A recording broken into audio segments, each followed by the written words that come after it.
Standard costing, very very important chapter. Important मतलब एकदम important. Chapter easy है अगर समझा जाए तो। स्टैंडर्ड कॉस्टिंग ना फॉर्मूला बेस्ड है, इजी भी आता है, थोड़ा सा इजी, अगर जो समझ गया वो इजी है, अगर नहीं समझ में आया तो हाँ, समझ में आ गया तो ठीक है, नहीं समझ में आया तो फिर दिक्कत है। सुनो, ये चैप्टर स्टार्ट करने से पहले हम थोड़ा थोड़ा बात कर लेते हैं, ठीक है, देखते हैं कि किसको कितना मालूम है। अगर तुमको क्लास 5 तक का पढ़ाई मालूम है, याद है, तो तुम आराम से कर लेगा। क्लास 5 तक का स्टडी चाहिए, यूनिटरी मेथड्स वगैरह चाहिए, बस यही है और कुछ नहीं। यूनिटरी मेथड तो एकदम इजी है। चलो देख लेते हैं। अगर ये बताओ मेरे को पहले, अगर तुम 20 रुपया में 10 पेन खरीद सकते हो, 20 रुपये में कितना पेन खरीद सकते हो, तो कॉस्ट ऑफ 1 पेन कितना होगा? 2 रुपया। कोई दिक्कत नहीं है, सबको मालूम है कैसे निकाला जाता है। यही चीज जब क्वेश्चन में आएगा तो गलत मत करना, ठीक है। 1 पेन का दाम कितना होता है? 2। कभी भी एक चीज का वैल्यू अगर निकाला जाता है तो हम लोग क्या करते हैं, उसको डिवाइड करते हैं, ठीक है। ओके, 1 पेन का दाम हो गया 2। अब अगर हम तुमको ये बोले, सपोज तुम घर से निकला, ठीक है, घर से निकला है सोच के कि तुम 5 पेन खरीदेगा। घर से क्या सोच के निकला? तो तुम्हारे पास कितना रुपया होना चाहिए?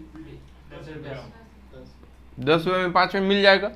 कोई दिक्कत है किसी को इसमें? 5 पेन 10 रुपये में मिल जाएगा। लेकिन तुम दुकान पहुंचता है, दुकान पहुंचा, दुकानदार को बोलता है 5 पेन दे दीजिए। कितना रुपये में? 10 रुपये में। दुकान वाला बोल रहा है एक ऑफर है, अब 5 पेन तो ले ही रहे हैं, आप 8 पेन ले लो। 8 पेन अगर खरीदेंगे तो हम आपको 14 रुपये में दे देंगे। 8 पेन कितना में दे देगा? 1 पेन का दाम कितना पड़ रहा है? 2 पड़ रहा है। हम बोले 1 पेन का कितना रुपया पड़ रहा है? 1.75। तो यानी कि यहां पे 1 पेन का दाम मेरा कितना हो गया? 1.75। और यहां पे हम लोग जो सोच के निकले थे, कितना रुपया निकले थे कि कितना रुपया करके मिलेगा मेरे को पेन? 2 रुपया। लेकिन एक्चुअली मेरे को कितना रुपया करके मिल रहा है? 1.75 1 पेन का दाम है। ये जो हम लोग सोच के निकलते हैं इसको बोलते हैं स्टैंडर्ड रेट। 1 पेन का दाम क्या बोलेगा? Standard rate. मतलब एक चीज का जो दाम है उसका नाम होता है स्टैंडर्ड रेट। ये एक्चुअल हुआ ना, सोच के निकला था 2 रुपया, बट एक्चुअली कितना रुपया पड़ गया? 1 रुपया 75 पैसा। इसको बोला जाता है एक्चुअल रेट। समझ में आ रहा बात? स्टैंडर्ड रेट, एक्चुअल रेट, ठीक है। स्टैंडर्ड रेट एक्चुअल रेट का बात समझा। दूसरा बात होता है standard cost. Standard cost, standard cost का मतलब क्या? What is standard cost? Standard cost का मतलब होता है कितना खर्च होना चाहिए था स्टैंडर्ड रेट के अकॉर्डिंग। स्टैंडर्ड रेट के अकॉर्डिंग तुम्हारा कितना खर्च होना चाहिए था। जैसे अगर 1 पेन का दाम कितना है? 2, तो तुम खरीदा कितना? 8, तो इसका मतलब टोटल खर्च कितना होना चाहिए था? 16। That means what is standard cost? Standard rate into actual production.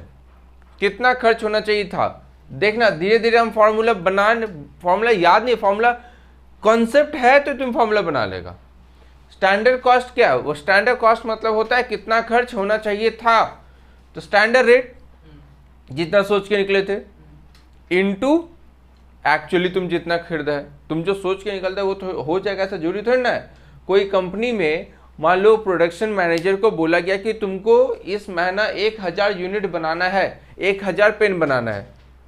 और जोड़ी है कि वो बनाते बनाते हो सकता है 1000 से थोड़ा सा कम बने, ये भी हो सकता है 1000 से थोड़ा ज़्यादा बन जाए, कोई ठीक तो ही ना रहता है। तो यानी एक्चुअल प्रोडक्शन चेंज हो ही सकता है। तो इसका मतलब स्टैंडर्ड कॉस्ट क्या होता है, standard rate into actual production. और एक्चुअल कॉस्ट तो मेनली तुम्हारा क्वेश्चन में गिवन रहता है कि जितना खर्च हुआ। जैसे यहाँ पे मेरा कितना खर्च हुआ 14 रुपया, तुम्हारे क्वेश्चन में जनरली दिया हुआ ही रहेगा।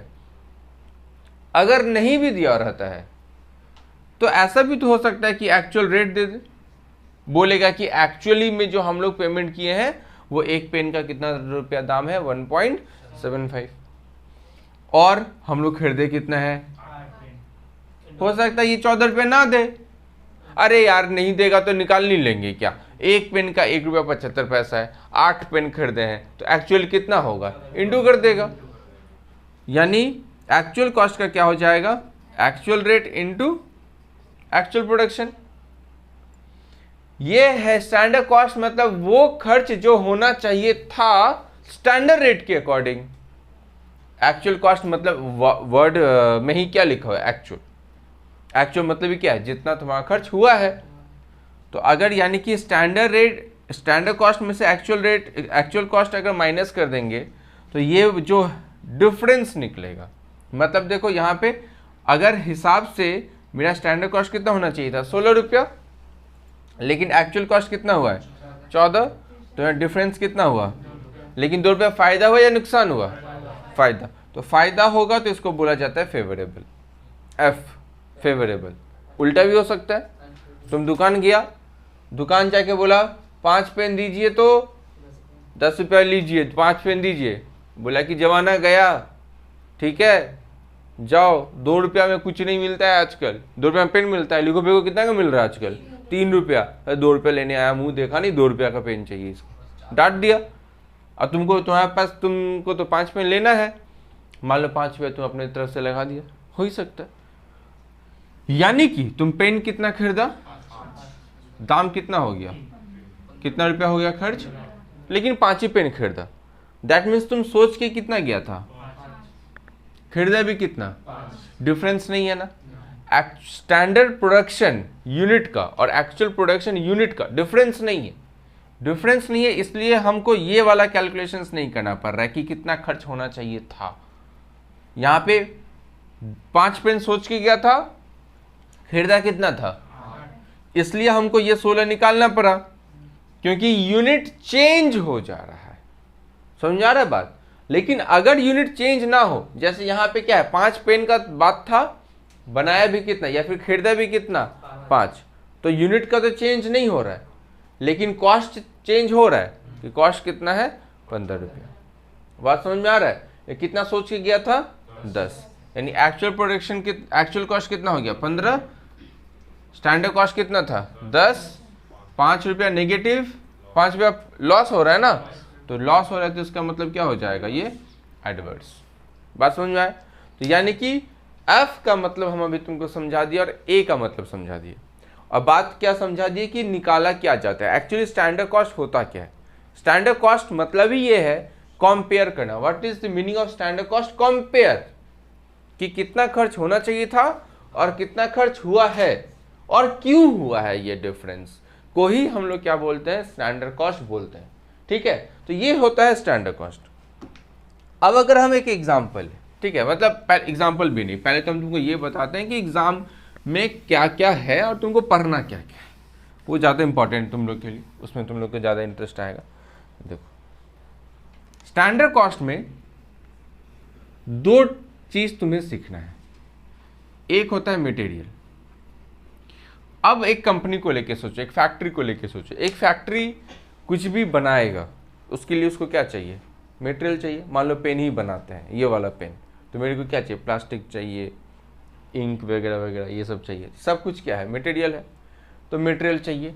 और पेन बनाएगा कौन, लेबर, तो एक है लेबर। मेन ये 2 है, हम ये नहीं बोल रहे कि स्टैंडर्ड कॉस्टिंग में बस 2 ही होता है, ऐसा नहीं, बट मेन क्या है, ये दो मटेरियल और लेबर। मटेरियल में अगर डिफरेंस आता है, मतलब जो सोच के गए थे और जो एक्चुअल खर्च हुआ है, ये जो डिफरेंस आता है उसमें क्या होता है, एक होता है मटेरियल कॉस्ट वेरिएंस। हम जो भी बात किए वो सब कुछ क्या था, मटेरियल कॉस्ट वेरिएंस। ठीक है, अब मटेरियल कॉस्ट वेरिएंस जो है वो दो तरह से हो सकता है। मटेरियल में जो खर्च का फर्क पड़ेगा, डिफरेंस पड़ेगा, वो डिफरेंस क्यों पड़ेगा, किस चीज के लिए पड़ेगा।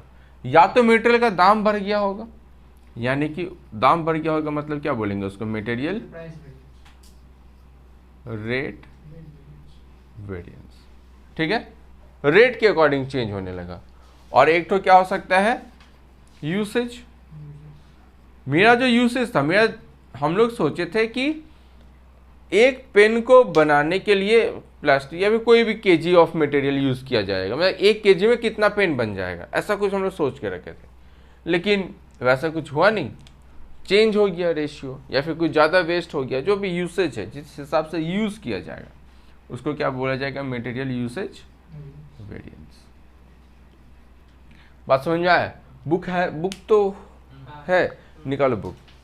देखो तो कितना नंबर पेज में है। उस पेज में एक तुमको दिखेगा ये वाला चीज़, निकालो पेज नंबर 21। पेज नंबर 21 में देखो एक टेबल दिखेगा, मिला। एक तो में क्या दिख रहा है, मटेरियल कॉस्ट वेरिएंस दिखा। मटेरियल कॉस्ट वेरिएंस में देखो दो एरो निकला है, एक क्या होता है मटेरियल यूसेज वेरिएंस और एक क्या होता है मटेरियल प्राइस वेरिएंस। तो ये हो गया रेट या फिर प्राइस, दोनों का बात एक ही है। मटेरियल रेट और मटेरियल यूसेज को यूज अगर करेंगे तो क्या आ जाएगा, मेरा मटेरियल कॉस्ट वेरिएंस। ठीक है, यानी कि इन दोनों को भी अगर तो हम ऐड भी करें तो मेरे को क्या मिल जाना चाहिए, मटेरियल कॉस्ट वेरिएंस। ठीक है, पहले इसके ऊपर से हम प्रैक्टिस कराएंगे। उसके बाद तुमको बताएंगे मटेरियल यील्ड और मटेरियल मिक्स वेरिएंस। उसके बाद क्या बताएंगे, लेबर वेरिएंस। एक क्लास में तुमको पढ़ाएंगे मटेरियल, एक क्लास में क्या पढ़ाएंगे, लेबर। ठीक है, चलो उसके नीचे देखो रेट, बहुत सारा फॉर्मूला लिखा हुआ है बुक में, अगर तुम ध्यान से देखेगा तो। एक बार हम बता देते हैं कि क्या क्या फॉर्मूला काम आएगा। पहला जो फॉर्मूला है वो क्या लिखा है, MCV, मतलब मटेरियल कॉस्ट वेरिएंस। फिर क्या लिखा है, MPV मतलब मटेरियल प्राइस। फिर क्या लिखा है, UV मतलब मटेरियल यूसेज। फिर क्या है, MM मटेरियल मिक्स।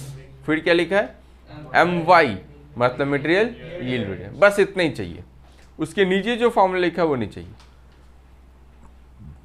वो भी बट उसी का फॉर्मूला है, बट अलग अलग तरीका से भी कैलकुलेशंस किया जा सकता है। बट हमको स्टार्टिंग का कितना फॉर्मूला बोले, 5, तो ये 5 फॉर्मूला चाहिए।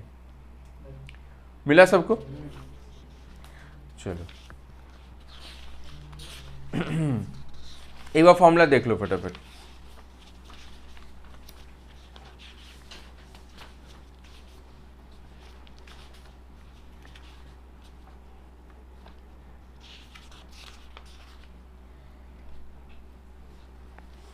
फॉर्मूला एक बार ध्यान से देख लो।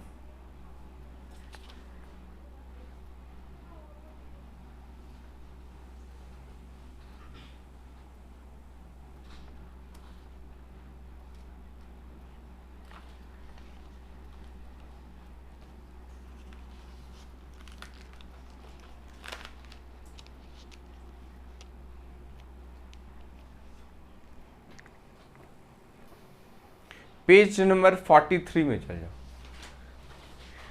पेज नंबर 43, पेज नंबर 43 में जाके 1998 में जो क्वेश्चन आया था, जब तुम लोग पैदा भी नहीं हुआ होगा, उस क्वेश्चन में चलते हैं। चलो 1998 मिला, 1998 page number 43, page number 43 year होगा 1998। अब हम तुमको 2 मिनट देते हैं, क्वेश्चन पढ़ो। क्वेश्चन को बहुत बहुत बहुत ही ध्यान से पढ़ना।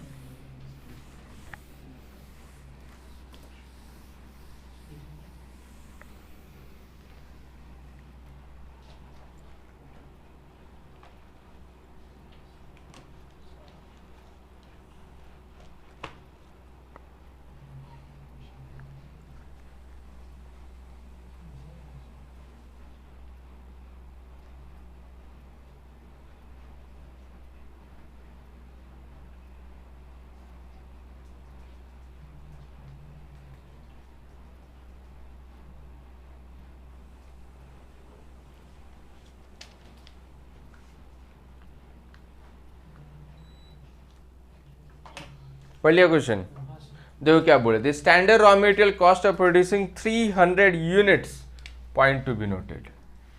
अब हमको प्रोडक्शन कितना यूनिट करना है, मेरे को ये क्या बोल, नहीं प्रोडक्शन क्या बोला, 300 यूनिट्स। मेरा बात सुनो ध्यान से, क्वेश्चन का फर्स्ट लाइन पढ़ो, दिस स्टैंडर्ड वर्ड मिला, स्टैंडर्ड वर्ड, स्टैंडर्ड को अंडरलाइन करो, दिस स्टैंडर्ड रॉ मटेरियल, वो बोल रहा है कि 300 यूनिट बनाने के लिए, 300 यूनिट प्रोडक्ट ए नाम है, प्रोडक्ट ए को बनाने के लिए 300 यूनिट, अगर हम चाहते हैं कि मेरे पास 300 यूनिट प्रोडक्ट ए हो तो मेरे पास कितना रॉ मटेरियल चाहिए, यानी ये जो भी है प्रोडक्शन 300 यूनिट्स किसका है, तो ये प्रोडक्ट का नाम है, प्रोडक्ट क्या बनाना रहा है, ये ए, प्रोडक्ट ए बनाना चाहता है 300, अगर 300 यूनिट चाहिए प्रोडक्ट ए का, तो रॉ मटेरियल इसको कितना चाहिए, यानी 300 बनाने के लिए हमको 600 यूनिट क्या चाहिए, रॉ मटेरियल, और एक यूनिट का दाम कितना है, तो मेरा टोटल खर्च कितना हो रहा है, ये देखो क्वेश्चन में सब बोल ही दिया, ये लेकिन क्या है, स्टैंडर्ड है। अब एक्चुअल चेंज हो सकता है, ये क्वेश्चन में दे रहा है स्टैंडर्ड, 300 यूनिट बनाने के लिए तुम्हें रॉ मटेरियल चाहिए 600 यूनिट, और एक यूनिट का दाम है 50, क्या एक यूनिट का दाम कितना है, ये क्या है बोलो तो ये मुझे क्या मालूम चल गया, स्टैंडर्ड है। यहां से हम स्टैंडर्ड कॉस्ट निकाल लेंगे, लेकिन क्वेश्चन में पहले ये देखते हैं कि हम बनाए कितना यूनिट है, 300 ही यूनिट बनाया है या 300 से ज्यादा भी बनाया है। आओ क्वेश्चन पढ़ते हैं, but actual raw material cost of producing 300 units, मतलब प्रोडक्शन भी कितना हो रहा है, 300 यूनिट ही हो रहा है, मतलब ये वाला चीज सेम रख दिया ये लोग, ये क्या है, स्टैंडर्ड है। अब एक्चुअल अगर बात करें तो प्रोडक्शन भी कितना हुआ है, 300 यूनिट्स, ठीक ही है, कोई दिक्कत नहीं है, 300 यूनिट का प्रोडक्शन हुआ है। फिर बोल रहा है और प्रोडक्ट ए, मतलब वही ए ही बन रहा है, ए ही तो बना रहा है, where 1000 unit of raw material. अब बताओ 300 के लिए कितना यूनिट लगना चाहिए था, 600, लेकिन 300 ही बनाने के लिए एक्चुअल जो रॉ मटेरियल लग गया है, वो रॉ मटेरियल कितना लग गया, 1000 यूनिट लग गया रॉ मटेरियल का। और एक का दाम कितना, यहां पे हम लोग सोचे क्या थे, एक यूनिट का दाम कितना है 50, लेकिन एक यूनिट का दाम कितना पड़ा 40, तो मेरा कितना खर्च हो गया है 40,000। अब बताओ ये 40 क्या है, ये 40 क्या है, एक्चुअल रेट, ये क्या है, स्टैंडर्ड रेट।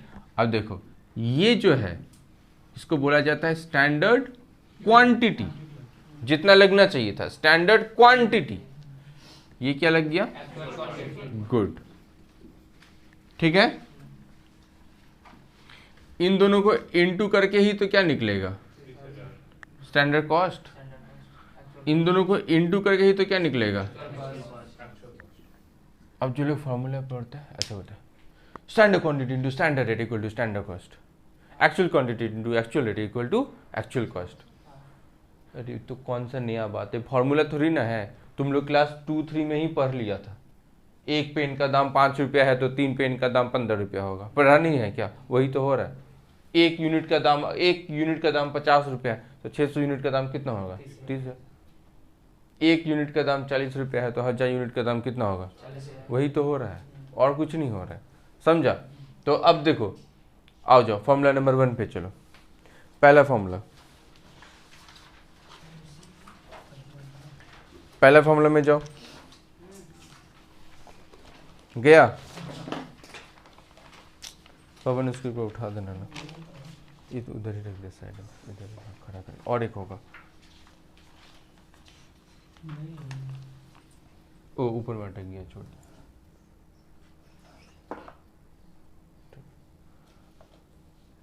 देखो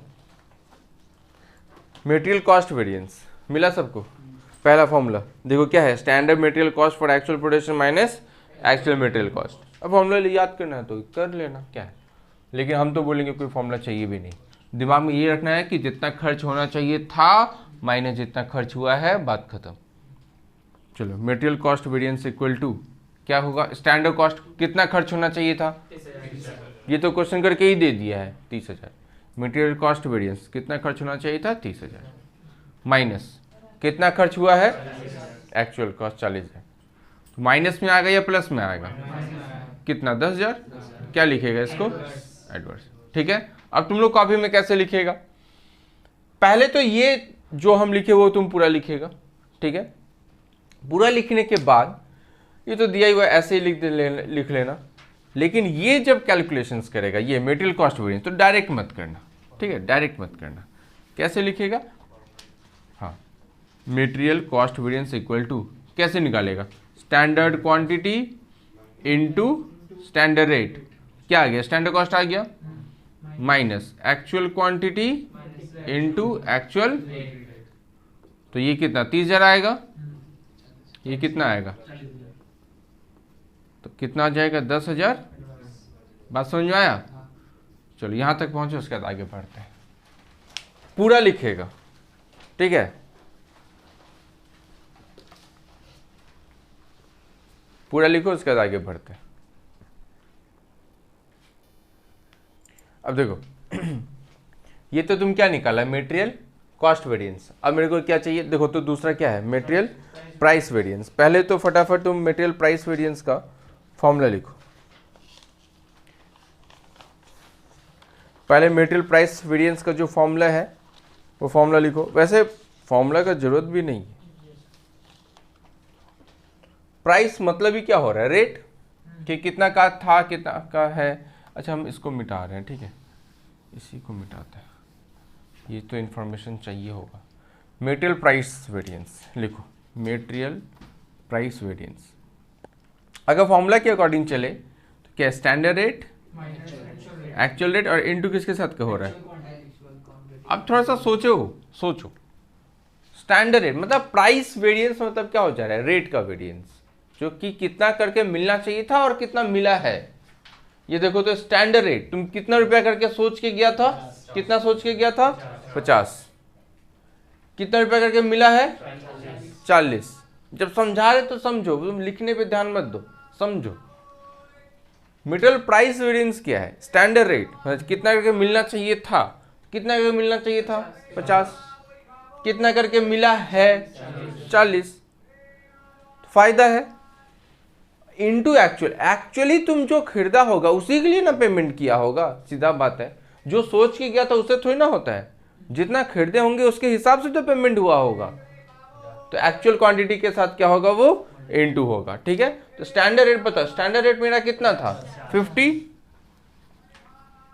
माइनस एक्चुअल रेट कितना है 40, मतलब ये प्लस में आएगा, इनटू एक्चुअल क्वांटिटी। तो एक्चुअल क्वांटिटी मेरा कितना है 1000, तो ये डिफरेंस कितना आएगा 10,000। तो 10,000 फायदा या लॉस, फेवरेबल। ठीक है, लिखो फटाफट, ये हो गया मटेरियल प्राइस वेरिएंस। अब तुमको लिखने का टाइम देंगे, लिखो मटेरियल प्राइस वेरिएंस। इसके बाद निकालेंगे हम लोग मटेरियल यूसेज वेरिएंस। ये 1998 में ये क्वेश्चन आया था।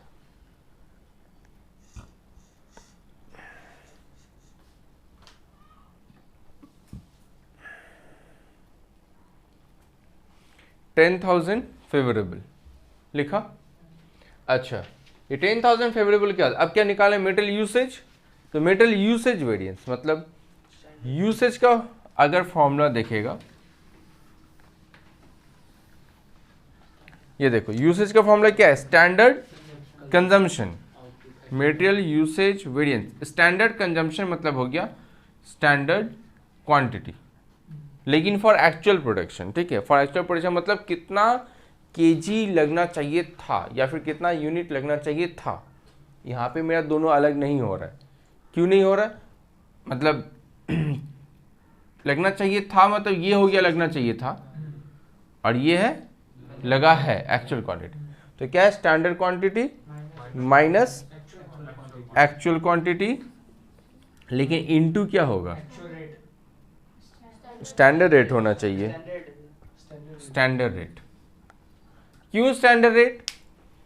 यूसेज है ना, मतलब स्टैंडर्ड क्वांटिटी कितना लगना चाहिए था माइनस एक्चुअल। अब तुम ये निकाल रहा है कि मेटेरियल यूसेज वेरिएंस के अकॉर्डिंग तुम कितना ज्यादा खर्च कर चुका है, और कितना ज्यादा खर्च होना चाहिए था यूसेज के अकॉर्डिंग, इसलिए वो इनटू क्या होता है स्टैंडर्ड रेट।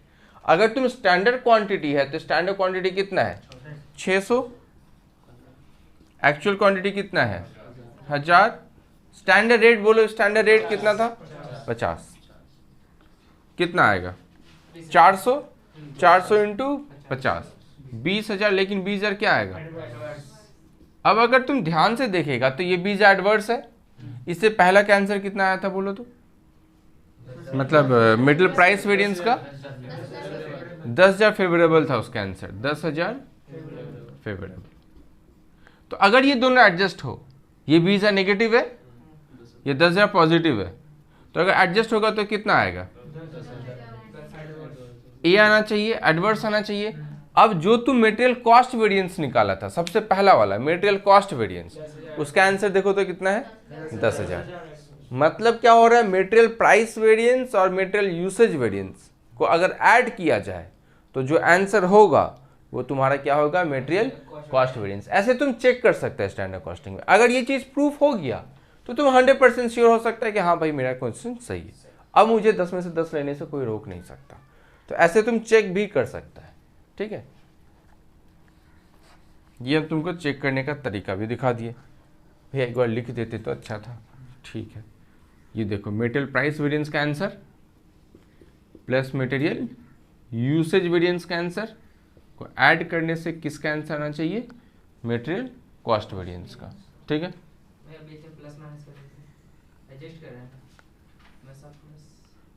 आंसर तो माइनस में होगा या फिर आंसर क्या होगा प्लस में, फेवरेबल एडवर्स। एक्चुअली फॉर्मूला में क्या है, प्लस ही होगा। अगर ये चीज माइनस में आंसर तुम्हारा आ रहा है तो अल्टीमेटली माइनस हो जाएगा, ठीक है। ये हम तुमको सम्स करा दिए 1998।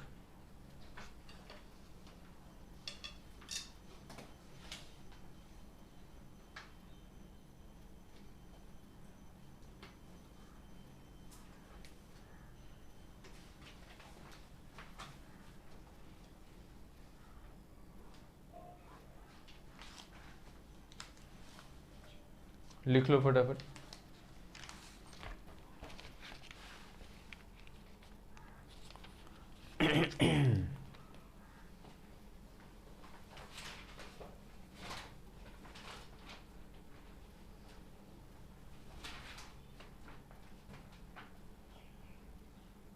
दो 2004 में जो क्वेश्चन आया है ये क्वेश्चन अब तुम लोग बनाएगा, ठीक है।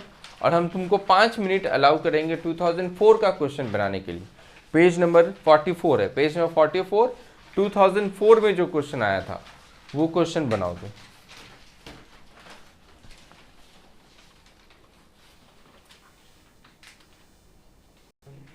देखो जिन लोग से बन गया गुड, जिन लोग से नहीं बना, हम लोग से नहीं बनेगा तभी तो यहाँ बैठे, बन जाता तो घर पे बैठे आराम से। देखो दिक्कत पता है क्या है, मेरा बात ध्यान से समझना। प्रॉब्लम ना एक ही जगह है स्टैंडर्ड कॉस्टिंग का सम्स में, कि तुमको क्वेश्चन समझ में नहीं आता है। क्वेश्चन जो बोलता है ना वो तुमको समझ में नहीं आता है, क्योंकि देखो हम जब बोल के करेंगे ना तो तुम बोले अरे यार इतना इजी था, ये तुम सोचेगा। लेकिन तुमको क्वेश्चन समझना क्या है मेन है। अब देखो हम क्वेश्चन पहले पढ़ते हैं। The standard material cost of producing each unit, underline करो फटाफट। मेन फंडा तो यहीं पे था, एक यूनिट के बनाने के लिए हम लोग क्या प्रोड्यूस करते हैं, यूनिट के। मेरा प्रोडक्ट का नाम है प्रोडक्ट के, यानी एक ठो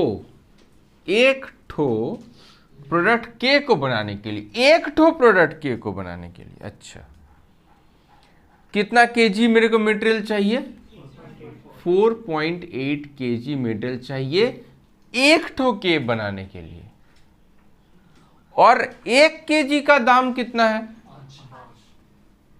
5 रुपया तो पर केजी है।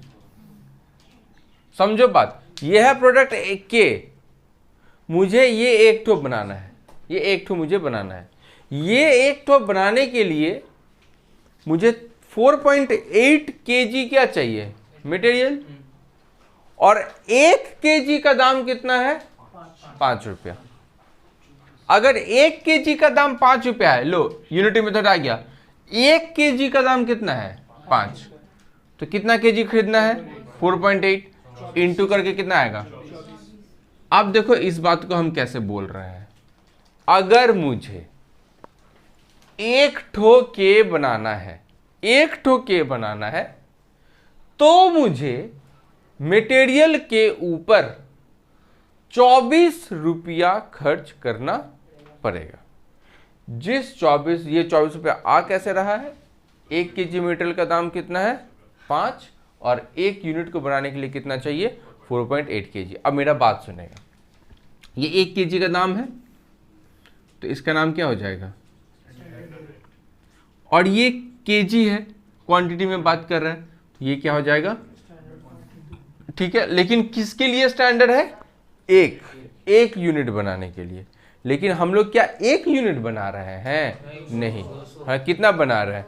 200। यानी हम लोगों के लिए, आप पता है स्टूडेंट गलती क्या करता है? सोचता है स्टैंडर्ड क्वांटिटी 4.8 केजी। गलत। स्टैंडर्ड क्वांटिटी 4.8 केजी नहीं है मेरा भाई। 4.8 केजी मतलब वो तो 1 यूनिट का कितना है? 4.8 केजी। लेकिन तुम कितना यूनिट बना रहे हो? 200। 1 यूनिट के लिए 4.8 केजी है, तो 200 यूनिट के लिए कितना होगा? 200 इंटू 4.8 केजी। ये निकला तुम्हारा फाइनली स्टैंडर्ड क्वांटिटी। ये स्टैंडर्ड क्वांटिटी है। ये दिक्कत है स्टूडेंट में, वो इसको स्टैंडर्ड क्वांटिटी समझ लेता है। स्टैंडर्ड क्वांटिटी मत means what? Standard quantity for actual production. तुम जितना यूनिट बना रहा है उतना के लिए कितना केजी मटेरियल चाहिए वो तुमको चाहिए। जितना यूनिट तुम बना रहा है, ये यूनिट बनाने के लिए तुमको कितना केजी मटेरियल लगता, वो है स्टैंडर्ड क्वांटिटी। हम बोले लगता, लगा है कुछ अलग बात हो सकता है। स्टैंडर्ड क्वांटिटी मतलब क्या? जितना यूनिट हम बनाए हैं उसके लिए मुझे कितना क्वांटिटी मटेरियल लगता, इस इंफॉर्मेशन के हिसाब से। एक्चुअल तो अलग होगा ही। अच्छा, ये स्टैंडर्ड क्वांटिटी है। ये स्टैंडर्ड क्वांटिटी है, लेकिन किसका? 1 यूनिट का। 1 यूनिट का स्टैंडर्ड क्वांटिटी। और ये क्या है? ये भी स्टैंडर्ड क्वांटिटी है, लेकिन किसका? 200 यूनिट का। एट द रेट कितना है? 5। तो वो तो स्टैंडर्ड रेट तो वही रहेगा, ये तो स्टैंडर्ड रेट ही रहेगा। इंटू करके एक बार बोलोगे कितना है? ये क्या है बोलो तो? Standard cost. कितना खर्च होना चाहिए था, कितना खर्च होना चाहिए था ही क्या है तुम्हारा स्टैंडर्ड कॉस्ट। अच्छा ठीक है, ये तो हो गया मेरा स्टैंडर्ड। अब हम बात करते हैं एक्चुअल। तो एक्चुअल यूनिट तो हम लोग 200 यूनिट ही बनाए हैं, 200 यूनिट बनाए हैं, लेकिन कितना केजी मटेरियल लगा दिए देखो तो? 1200 केजी। ये लो 1200 केजी, यानी ये क्या हो गया? Actual quantity. रेट दिया हुआ है? नहीं दिया, तो कुछ तो बोला होगा। 4800 ये बोला है, ये वाला चीज बोल दिया 4800। अब बताओ 1200 केजी मटेरियल तुम खरीदा है 4800 में, 1200 केजी मटेरियल खरीदा है 4800 में, तो 1 केजी का दाम कितना होगा? 4 रुपया। डिवाइड करके 4800 डिवाइडेड बाई 1200, यानी ये रेट कितना निकल गया? 4 पर केजी। ये हो गया एक्चुअल रेट। अब खेला देखो, इतना इंफॉर्मेशन तुमको मिल गया ना। अब तुमको सम बनाने से कोई रोक ही नहीं पाएगा, अब तुम भी सम बना लेगा। अब क्योंकि तुमको तो मिल गया ना, जो जो इन्फॉर्मेशन चाहिए था मिल गया। 4 ही तो इन्फॉर्मेशन चाहिए, standard quantity, standard rate, actual quantity, actual rate, बस खेलेगा। अब तुम तो खुद ही बना लेगा सम। यानी खेला कहाँ पे है? क्वेश्चन समझने में। अगर तुम क्वेश्चन समझ गया, ये इन्फॉर्मेशन निकाल लिया, सम बन जाएगा आराम से। ये लो, material cost variance, standard quantity into क्या होगा? Standard rate minus actual quantity minus into actual rate. तो स्टैंडर्ड क्वांटिटी मेरा कितना था? ये रहा स्टैंडर्ड क्वांटिटी, 960 इंटू 5 माइनस 1200 इंटू 4। ये सब तो क्वेश्चन में दिया, हम लोग कैलकुलेशन कर भी चुके हैं। कितना है स्टैंडर्ड? कितना है? 4800। ये भी कितना है? ये ले, क्या हो जाएगा? नील। ये निकालिए हम लोग मटेरियल कॉस्ट वेरिएंस। इसके बाद क्या था? Material price variance. चलो मटेरियल प्राइस वेरिएंस में चलो बोलो, फॉर्मूला क्या था? Standard rate material price variance, standard rate minus actual rate into actual quantity. तो स्टैंडर्ड रेट बताओ क्या है? स्टैंडर्ड रेट क्या था? 5, एक्चुअल रेट क्या है? 4, एक्चुअल क्वांटिटी 1200। तो ये कितना आएगा? 1200 फेवरेबल। उसके बाद मटेरियल यूसेज वेरिएंस है ना, यही था ना, material usage variance. Material usage variance का फॉर्मूला क्या था? Standard quantity minus actual quantity into standard rate. तो स्टैंडर्ड क्वांटिटी कितना था? 960। एक्चुअल क्वांटिटी कितना था? 1200 इंटू 5। लेकिन ये 1200 क्या? एडवर्स। अब तक ये 1200 फेवरेबल, ये 1200 एडवर्स, मतलब 1200 पॉजिटिव 1200 नेगेटिव, तो कितना आएगा? नील आएगा। तो मेरा आंसर भी क्या है? नील। खत्म। यानी समझ में आ रहा है प्रॉब्लम कहाँ है? प्रॉब्लम कहाँ है? क्वेश्चन समझने में है। एक बार तुम क्वेश्चन समझ गए तो सम आराम से बना लेगा, क्वेश्चन तो समझना पड़ेगा। ठीक है,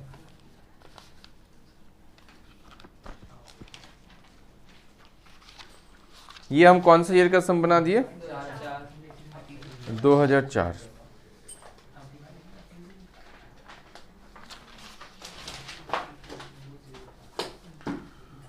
दो 2005 होमवर्क दे देंगे, ठीक है। 2005 होमवर्क जाएगा ईयर का, और सिर्फ मटेरियल वेरिएंस कौन सा ईयर में पूछा है देखते हैं।